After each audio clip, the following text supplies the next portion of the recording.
I'm going to go ahead and apologize to Perk because I know that he doesn't like advanced stats, but often advanced stats inform us. They provide insight. They often reinforce what we see.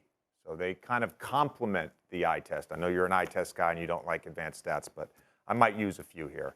I just want to react because I didn't hear this, the idea that his teammates shoot good or bad shots. So Second Spectrum, wonderful company, they installed tracking cameras in every arena 10 years ago. And their technology has evolved. And one thing we've learned from that is we can actually track which players create good shots for their teammates. And Nikola Jokic is top 5 in shot quality created. So if you watch them play, Perk, and I know you do, sometimes you might not stay up late on the Mountain Time Zone, but if you watch them play, when he's deciding whether or not to shoot or score, he's often making a read, because that's what good basketball players do. They make reads. So if he's getting a double, he's going to kick. If he sees the help coming too early, he's going to swing it to the corner. It's a good pass. What's the most efficient corner three in basketball? It's a corner three. Look, Perk, I want to touch on something that they didn't bring up. This idea that Dirk and Steve Nash were favored to win the MVP because they're white. First of all, you stop short at 1990.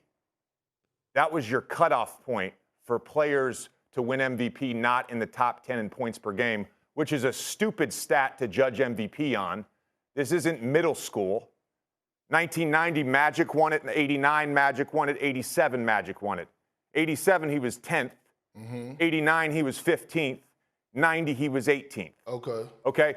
We judge MVP year to year. You also said the criteria or the goalpost change year to year for certain players. No, it doesn't. We vote on the MVP. Hold on. We vote on the MVP based on that season. We vote on the MVP based on that season. It is a regular season award. Previous playoff runs have nothing to do with it.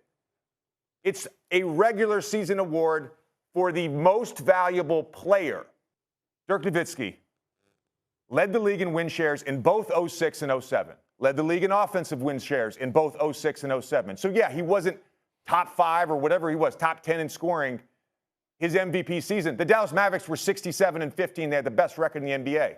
In 05, Steve Nash was the driver of the number 1 offense in the league, a team that jumped 20 wins and had the best record in the NBA. In 06 to me is one of the weirdest MVP seasons ever. You can make an argument Nash probably shouldn't have won it, but he was still the driver of the number 1 offense in the league. The 2 best teams that year, the Detroit Pistons, 64 wins, the San Antonio Spurs, 63 wins. Guess what? They didn't have a top, their top scorers weren't in the top 20 in the NBA that year.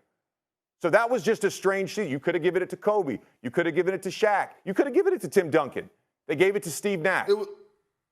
It's not because he was white. It was